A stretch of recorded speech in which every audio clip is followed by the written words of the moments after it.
What's up, everybody? It's your boy CP back again, here again to bring out some more of that good, sweet wisdom. Today, what we're gonna talk about is one of the topics. This is kind of a woke topic.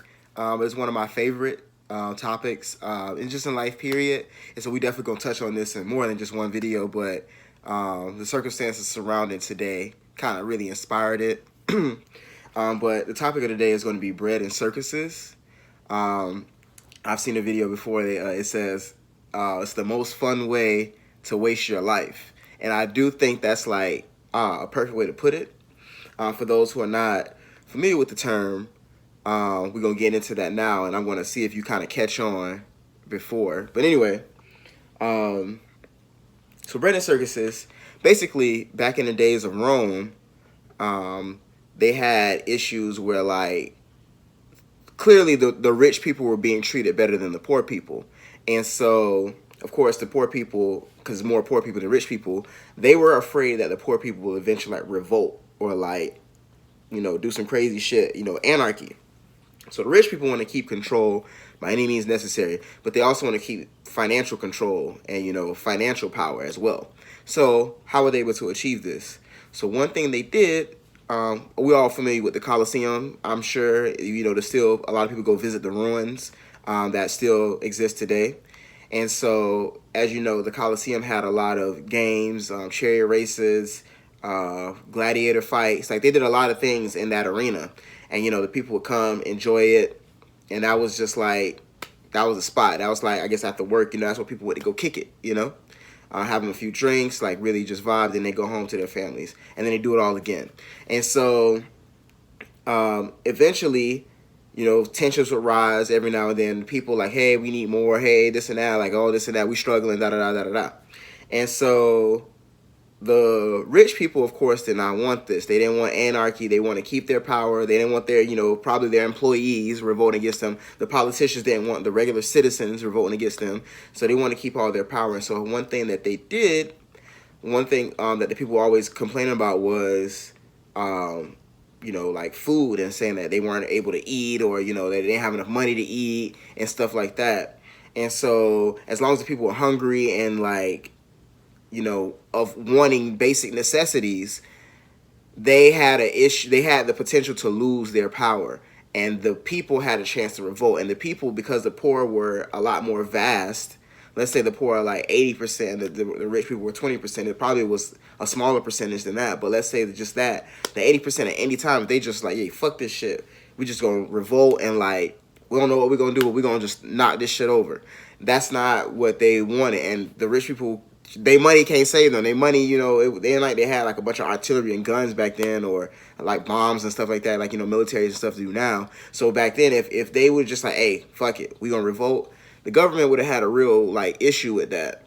And so the way that they were to appease it was that, all right, we got to make sure that the people are never hungry, and if we keep them busy and entertained by the games, like they'll be straight, they'll be happy. The games are lit, the games are fun. Oh yeah, the race, oh yeah, he killed him, the gladiator, like that. As long as we got this popping, they gonna be straight. They're not gonna be worried about what we do in politics. They're not gonna be worried that like we raise taxes. They're not gonna be worried that like we fucking them via the system. They're not worried about that, because the gladiator games are fun as fuck. So that's their main focus.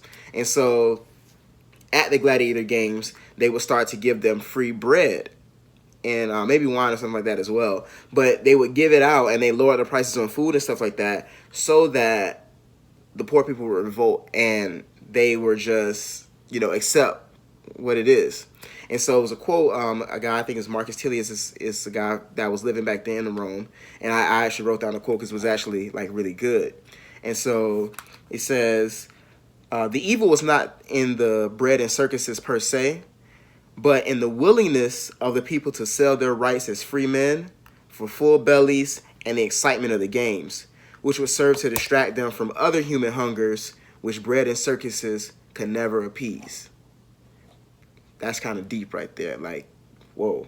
For those who need that put in English, basically, he thought it was kind of fucked up that they would sell their soul. Like, they had a good call. They're like, yeah, we need better prices. You know, like, the society is like fucking us. Like, this is not good. Like, we at the bottom. Like, this is not. We need to make some changes, and which is the right thing to do. Which is they need to change.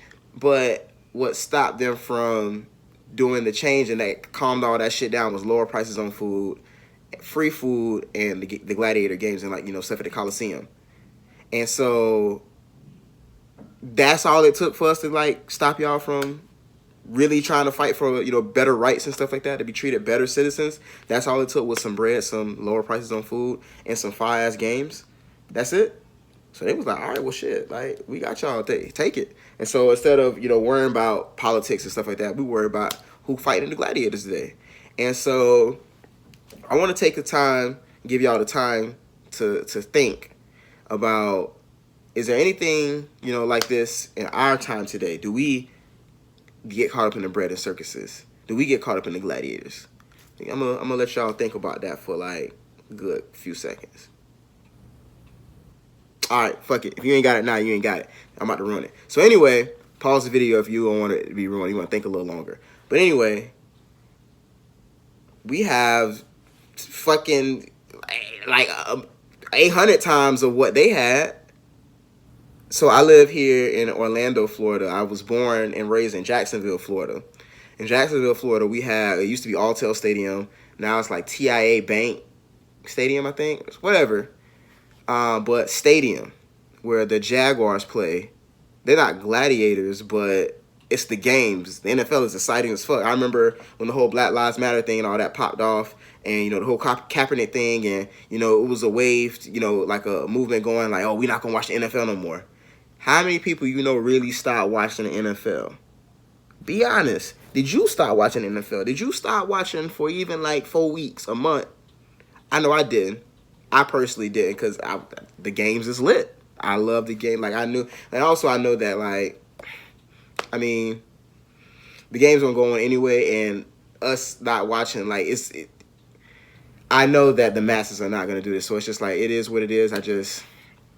I'm out in the Matrix, but I'm in the Matrix at the same time. So I just, like, you know, it is what it is. But, like, we live in today. And like I said, they had the Coliseum. It's 32 NFL teams. What is it? I think 31 stadiums now, because I think the Giants and the Jets, I think they share a state stadium, but I think all the other teams now have their own stadium. And then you take it to the NBA. I'm not sure if any in the NBA share a stadium as well, or arena as well. But dog, think about that. It's 30 teams in the NBA, so it's at least 45 plus coliseums. The circus now is way more defined, way more thought out, way more planned, way more organized than it was way back then. And so now the distraction, like, think about it, and that was just the circus, like, back then. Now we got Netflix, now we got social media. You know, when you walk around in the mall and you see outside, think about how often you see people just, like, in their phones. I mean, I'm guilty too, but, like, that's kind of crazy. That's not how life was for, you know, 99.9999% of human existence. Yeah, that's all we see now. And it's like, I want to drive home the fact of everything in moderation. For example, like I said, I didn't stop watching the NFL, but one thing that really stuck with me, and I wish I could tell y'all where I read this so I can, like, pay homage, but I have no idea where I read this a few years ago. Like, it's been like 4 or 5 years now. It's been a while. But they were saying that when you're watching sports and stuff like that, it's okay.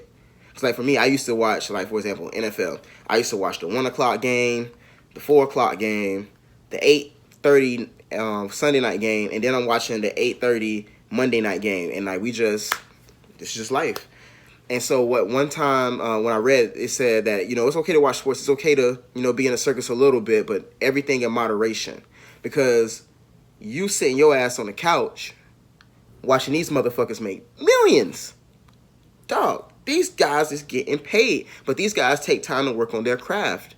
They don't spend this. I mean, if they watching film, maybe, but, like, even when they watching film, they're working. You know, with us, we just watch it for pure entertainment. Like, us watching, this is not film. We're not training. You know what I'm saying? For this, like, no. And so everything in moderation, because you could be using that time to do something for yourself. You could be doing something for your health. You could be doing something, you know, working on like a little business. You could be doing something, you know, to help somebody else. Like, it's a lot of the stuff that we can do with our time instead of being, you know, fully invested in the circus. And so I'm not saying don't watch the NFL, don't watch the NBA. Like, I'm not saying that. But I had to drive this point home because the NBA just came back last night. I'm ready to see my boy James Harden drop 40 on these boys' head tops tonight. You know, so I'm excited. I'm a big sports fan. I like the competitiveness. I like, you know, all that testosterone pumping. I like the shit talk between the guys. So, you know, I'm caught up in the games. I like the circus, but I understand that it's a circus. I understand that it's a major distraction. Most people never really achieve greatness because they're watching greatness. You know what I'm saying? Like these people y'all watch on Netflix and stuff like that, these shows and stuff like that. You know, when you're watching them, these actors and stuff, they're making, you know, tons of money, and that's their career. You're watching them work while you sit around and do nothing. People talk about they hate their jobs and stuff like that. So I want to, you know, change jobs, or like I want to be a business owner. I want to do this and that, this and that. But think about how much time you spend, like, on social media, not doing anything productive. On Netflix, not doing anything productive. Watching TV, not doing anything productive. Disney Plus, like it's Apple Music. Like we got so many distractions. We live in the most distracted time in human history. The circus for us is like OD. Like this shit is like, shit is crazy. But, you know, everything in moderation. I really want to drive that home. So instead of, you know, watching, you know, get caught up in LeBron James or whatever all the time, you work hard at something. You be LeBron James or whatever you do, whatever your goals is. For me, it's entrepreneurship. And so I'm trying to be, you know, the Drake of that. You know, I'm trying to be the Beyonce of that. Beyonce just dropped the album today, too. And so it's like, you know, watch it. Watch her video album. You know, enjoy the music. Listen, I'm not saying don't be involved with pop culture and things like that. You know, it is culture. This is part of how we connect, you know, and you know, stuff like music and stuff like that is good for our vibes. It's good for the soul, stuff like that. So I would never say, you know, everything's business. You know, if you're not grinding, why you sleep? You know, why you watching that? It's not like that. You know, you got one life to live. Who's to say that you make it, you know, past next year? So enjoy life, you know, as you should, but everything in moderation. Because once again, I got to read a quote, just one more, and I'm going to leave the video off at that. The evil was not in the bread and circuses per se, but in the willingness of the people to sell their rights as free men for full bellies and the excitement of the games, which will serve to distract them from other human hungers, which bread and circuses can never appease. That's deep.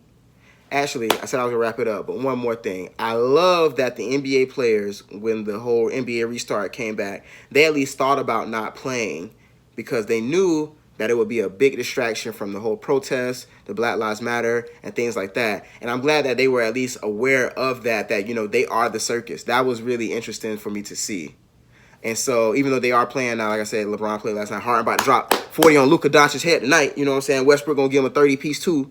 You know, I'm excited to see that. But, you know, I'm at least happy that they were aware. And, like, they're doing all the kneeling and stuff like that, which me personally, we'll get into that later. But, like, I'm glad that they're using their platform and what they're doing to make sure that the movement doesn't stop and the message keeps going. But anyway, we're going to talk about this topic and much more, you know, later. Bread and Circus is one of my favorite things to talk about. But y'all make sure y'all like, comment, subscribe. Thank y'all for y'all time. And we out. Make sure y'all be out there bossing up y'all life, because I'm out here bossing up mine.